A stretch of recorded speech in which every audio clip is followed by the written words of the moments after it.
Bonjour. Tout d'abord, je tiens à vous remercier de vos messages de sympathie, ça me chauffe le cœur. La discussion qu'on a eue la dernière fois m'a emmené de vous présenter les recherches que je menais il y a quelques années dans le cadre d'une thèse de doctorat à Paris 7. Dans mes recherches, j'avais cette optique de étudier le contact entre la Perse et l'Occident. Bien sûr, au cours de l'histoire, il y a eu des contacts entre les voyageurs. À l'époque des Séfévides, par exemple, au XVIe siècle, il y a des sujets britanniques qui se présentent en Iran. Mais la difficulté est qu'il n'y avait pas d'interprète pour savoir ce qu'ils voulaient et qu'est-ce qu'ils cherchaient en Iran. Plus tard, les Portugais, ils se présentent en Golfe Persique, ils occupent des îles à Hormuz, à Étroit de Hormuz, et justement c'est à ce moment-là que les Séfévides, pour chasser les Portugais de ces îles, ils demandent l'aide des Anglais. Avec l'aide des Anglais, les Portugais partent, mais donc on a fait un choix stratégique qu'on regrettait peut-être plus tard, mais on ne peut pas refaire l'histoire. Mais le véritable contact entre la Perse et l'Occident intervient au moment où l'Iran, dans une double défaite face aux Anglais et les Russes, perd des territoires qui appartenaient à l'Iran depuis des siècles. Dans la bataille de Herat, on perd l'Afghanistan pour toujours. Une double défaite avec les Russes mène le pays à signer des traités de Golestan et Turkmenchoy qui soustraient du pays tout le Turkestan, Samarkand et Bukhara, des provinces anciennes de l'Iran. C'est à ce moment-là qu'il y a une prise de conscience. Les monarques perses se dépêchent en Europe pour voir qu'est-ce qui se passe. On envoie les étudiants en Europe. On importe l'imprimerie. On publie des livres, des journaux à l'intérieur, à l'extérieur du pays. Et il y a toute une génération d'intellectuels qui se forment. Et ces intellectuels sont les porteurs de la civilisation occidentale. Et le pouvoir, tout comme le peuple, leur demande de chercher des solutions aux problèmes du pays. Si vous voulez, dans cette recherche qui est basée sur 7 auteurs iraniens, on a une méthodologie à la fois diachronique et typologique, c'est-à-dire que j'ai choisi 7 écrivains iraniens. Chacun de ces écrivains représente une page de notre histoire, et en feuilletant leurs œuvres, en regardant leur attitude vis-à-vis de l'Occident, on verra s'il y a des changements ou des constants dans leur façon de regarder l'Europe depuis 150 dernières années.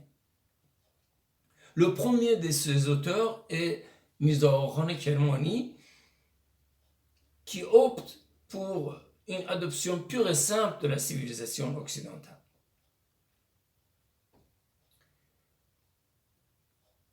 Dehoda est situé au moment de la révolution constitutionnelle, et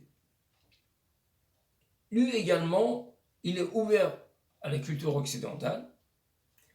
Au départ, il soutient les Orans. Par la suite, il prend de recul et il s'occupe des tâches culturelles, et il publie une grande encyclopédie qui s'appelait le Ratnameh. Sayyid Hassan Tarizodeh est un religieux. Il participe dans les manifestations de la révolution constitutionnelle avec des habits religieux. Lui également, il est adepte de la civilisation occidentale. Au départ, il soutient Reza Shah, et par la suite, il prend un peu de recul, mais à l'époque de Mohammad Reza Shah, pendant plusieurs années, il dirigeait le Sénat. Mohammad Reza Mirzadeh Eshri, c'est un poète, journaliste révolutionnaire qui s'oppose à Reza Shah. Dans ses poèmes,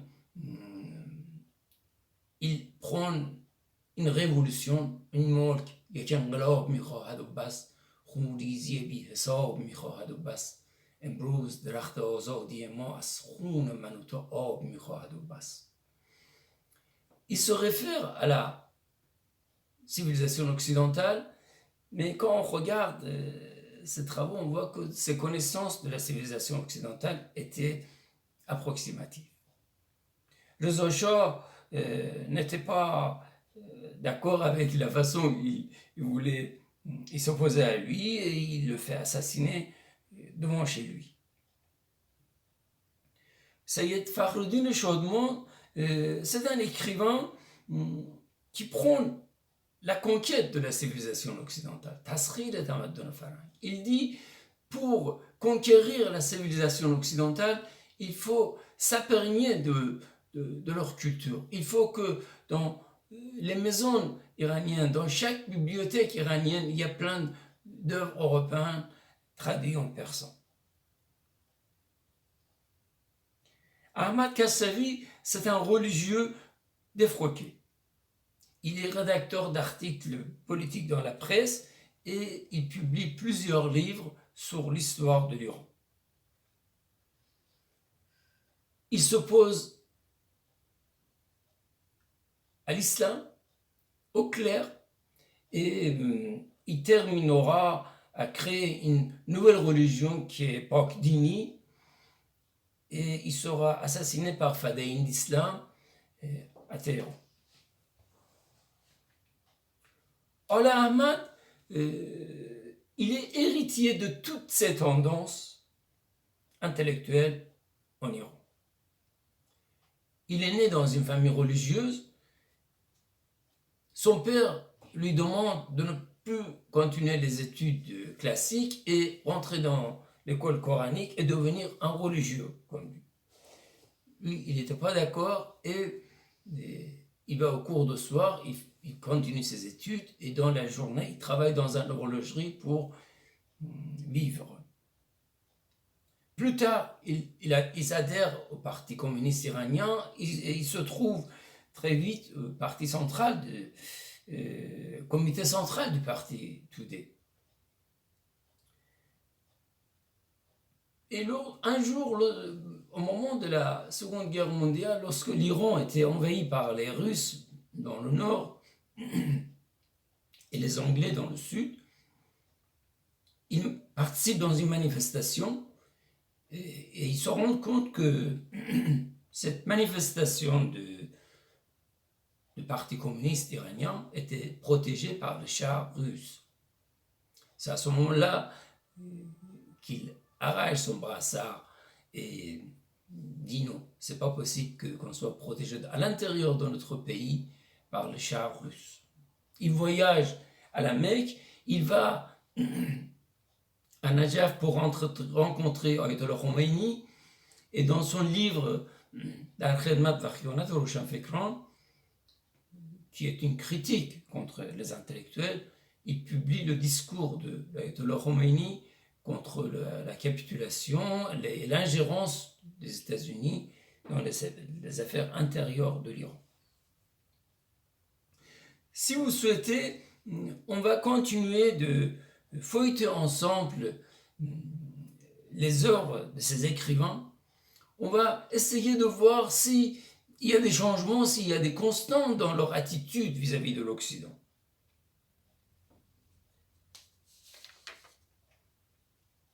در نظربازی ما بی نظران حیرانند ما چنینیم که نمودیم دیگر ایشان دانند عاقلان نقطه پرگار وجودند، ولی عشق داند که در این دایره سرگردانم. جلوه‌گاه رخ او دیده من تنها نیست، ماه و خورشید همین آینه میگردم. Merci, à très bientôt.